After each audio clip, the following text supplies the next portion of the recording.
बहुत पुरानी बात है, जब यह धरती, आकाश और पाताल तीनों लोक अपनी सीमाओं में शांत थे, तब एक समय आया जब देवता और नागों के बीच शत्रुता का जाल बुनने लगा। और इन्हीं नागों के बीच जन्मी थी दो बहनें, विंता और कद्रू।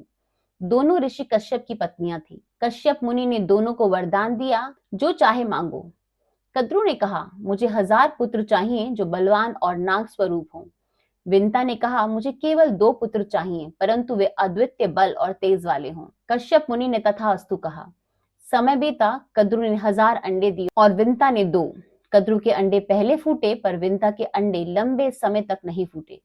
अधीर होकर विंता ने एक अंडा तोड़ दिया और उसमें से निकला अरुण, अधूरा बालक, जो बाद में सूर्य देव का सारथी बना। अरुण ने कहा, माता, तुमने अधीरता की है, इसीलिए दूसरा पुत्र देर से उत्पन्न होगा। वह महान होगा, पर तुम इस अधीरता के कारण दासत्व का दुख भी भोगोगी। समय बीता और आखिर वह दिन आया जब दूसरा अंडा फूटा। उसमें से निकला गरुड़, सुनहरी आभा से दमकता, विशाल पंखों वाला पक्षी, जिसकी आंखों में अग्नि थी और जिसके पंखों की गति से आकाश कांप उठा। गरुड़ की उत्पत्ति ही अद्भुत थी। वह जन्म से ही तेजस्वी और दिव्य था। उसके पंखों से प्रकाश फैलता और जहां जहां वह उड़ता वहां पवित्रता फैल जाती। लेकिन भाग्य ने एक मोड़ लिया। कद्रू ने विंता को छल से दास बना लिया। विंता अपने पुत्र के साथ कद्रू और उसके नाग पुत्रों की दासी बन गई। एक दिन गरुड़ ने अपनी मां से पूछा, माता, यह दासत्व क्यों? विंता ने सारा सत्य बताया। गरुड़ ने प्रण लिया, मैं तुम्हें इस बंधन से मुक्त कराऊंगा। गरुड़ नागों के पास गया और बोला, मां को मुक्त करने का उपाय बताओ। नाग बोले, यदि तुम हमें देवताओं के पास से अमृत कलश लाकर दोगे तो हम तुम्हारी मां को मुक्त कर देंगे।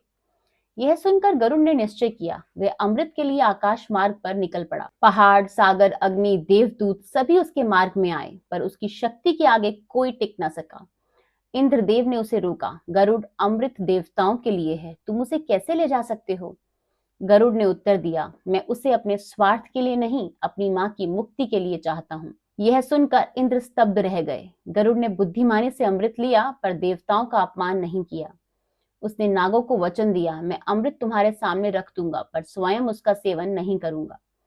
इसी समय स्वयं भगवान विष्णु प्रकट हुए। उन्होंने गरुड़ के त्याग, सत्य और भक्ति को देखा। गरुड़, तुम केवल एक पक्षी नहीं, धर्म के रक्षक हो। तुमने लोभ के स्थान पर प्रेम चुना और स्वार्थ के स्थान पर समर्पण। मैं तुम्हें अपना वाहन बनाता हूँ।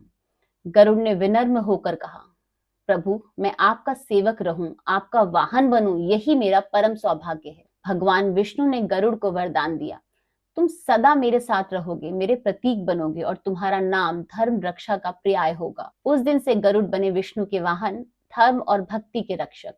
उनकी भक्ति और सेवा भाव ने यह संदेश दिया कि शक्ति तभी दिव्य होती है जब वह सेवा में लगाई जाए।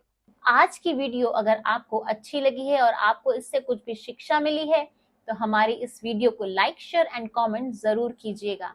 और ऐसे ही और वीडियोस के लिए हमारे channel mystery and mind with Chitra को सब्सक्राइब करना मत भूलिएगा। आज की वीडियो देखने के लिए आपका बहुत बहुत धन्यवाद। राधे राधे, जय श्री कृष्ण।